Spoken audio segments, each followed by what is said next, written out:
So I'm pleased to announce that this weekend I will be competing at Weston-Super-Mare Spring 2022. I won't be able to sell any cubes there, but I will probably have quite a range of cubes for people to try, and I'll probably try and have some fun, possibly try and make some video content. I'm not too sure, to be honest, but we'll see what happens. And yeah, so mains and goals. So my first event is the park run just outside the venue. I'm going to try and break my 5k PB because it looks like it's going to be a really lovely, flat, fast course right along the seafront. It'll probably be quite windy, but it should still be pretty fast. So yeah, I'll try and go through like 1.4k in like 4:30 the first stretch, and then looks like you just turn back and basically do that twice, but cut short slightly to make it exactly 5k. So yeah, I'll try and break my 16:30 5k PB, and then probably go home, get changed, and then compete in Pyraminx. Yeah, so my main Pyraminx is the Waylong Pyraminx magnetic, not the maglev version. I think the maglev is a bit too fast and uncontrollable for me personally, but it's good that they have both options because they're both decent Pyraminxes. I think it is slightly better than the GAN Pyraminx. It's slightly faster, but if you want something more stable, then definitely consider the GAN Pyraminx or even the Bell V2 as well. So the next event is Square One. Now, yeah, I've forgotten how to solve a Square One. I learned again for the MGC unboxing last year. Of course I've forgotten again. So like, yeah, at the moment I'm not going to bother relearning. I'll probably relearn at some point and try and compete in it eventually, but like I'd have to get cut off and all that, so yeah. But the best Square One is pretty much undebatably the MGC Square One, so that is that. I won't be competing, but if I was, I'd use the MGC Square One. For 4x4, which is the next event, so yeah, for Pyraminx my goal is about 8 seconds. For Square One, obviously I'm not doing it. Yeah, Pyraminx, I suspect I'll break my PRs just because they're not very good at all. Like 9, only just sub 10 average, 9.37, yeah. Like I can easily beat that now, even though I hardly ever practice Pyraminx. But yeah, for 4x4, my main is still the LCWRM. Obviously on my site the MGC is way more popular, but I'm still pretty confident the LCWRM is the best 4x4 on the market. And yep, definitely plan to use it and try and finally beat my 43.61 second average, which has stood, I think, since Fontwell 2019. Yes, which is a long time. I haven't managed to beat it. No, where was it? Oh no, I did beat it in Fontwell Open 2020. Yeah, okay, so not as long as I thought actually, but even so, I still definitely want to beat it. But I haven't had that much time to practice 4x4, and yeah, well, I have, but I haven't. For clock, yeah, I've just been forced to basically just get back into clock. I want to unnemesize myself from Kieran Behan, and looking at his statistics, the best way of doing that is getting a sub 20 clock average, which is basically required to make cutoff anyway at UK comps because the cutoff is 20 seconds. So if I don't get sub 20 in the first 2 attempts, well, tough for me, because I don't get another 3 attempts. And I definitely won't, well, there's only 1 round of clock.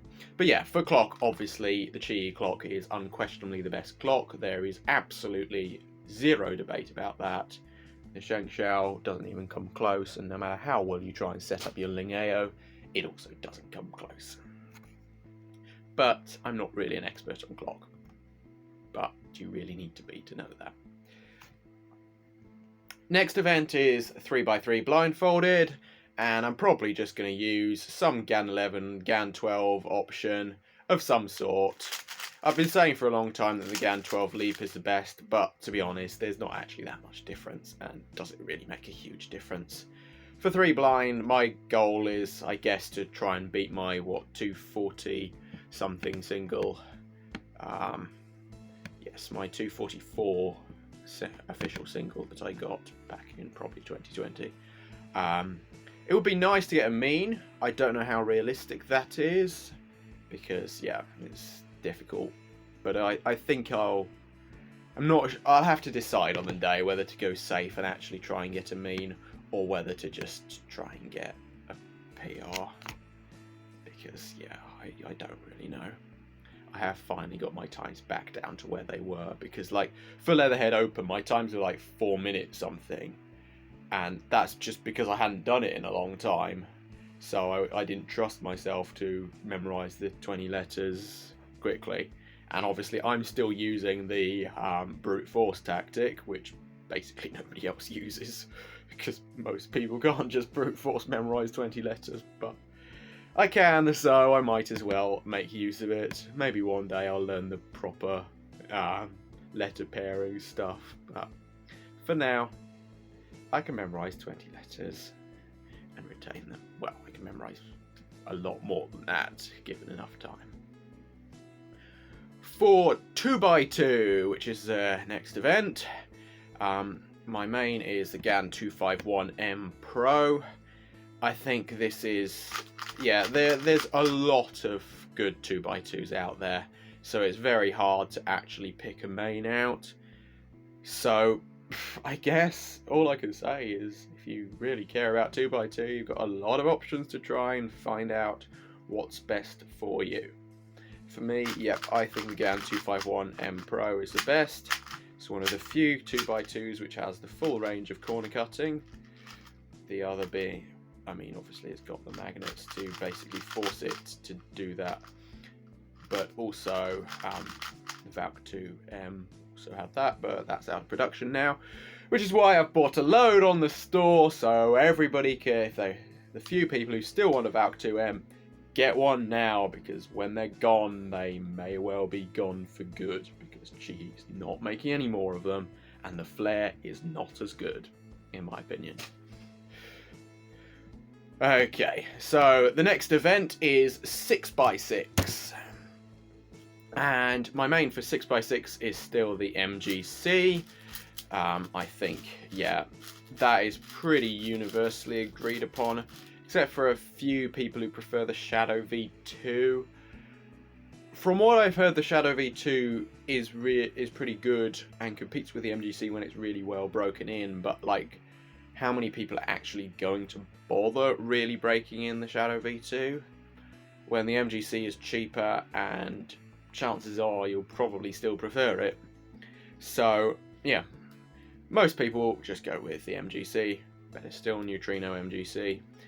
But yeah, if you really want to try the Shadow V2, go ahead, because it's a pretty good 6x6, but I think it's the only competitor. I mean, the Yushi V2M isn't bad, but it's kind of just like a budget MGC, but it's still better than the Aoshi GTSM and Shadow V1, in my opinion, which is a bit weird, but true. Okay, so for 3x3, I will be using probably some GAN 12, maybe GAN 11, I don't really care, as long as it turns fast and smooth and doesn't lock up. And yeah, try and get a sub 10 average, if that's at all possible. That would be brilliant, but I don't really know what to expect with my first official average in so long. I'll just see how it all goes. Next event after 3x3 is 3x3 with one hand. I don't practice this much, so like I'll probably just, well, see what happens, I guess, and try and get, well, it would be nice to just beat my PR 23 second average. My PR single's pretty difficult, I think, to beat. That's the benefit of the RUZ perp, okay? You do it one-handed just fine. Okay, so the final event on this list, well, the final first round of an event is, 5x5. Yeah, not quite final yet. Got one more. 5x5. So, yep, in my opinion, the Outrang WRM is the best 5x5 on the market. And you know, an Outrang WRM actually sold on my website yesterday.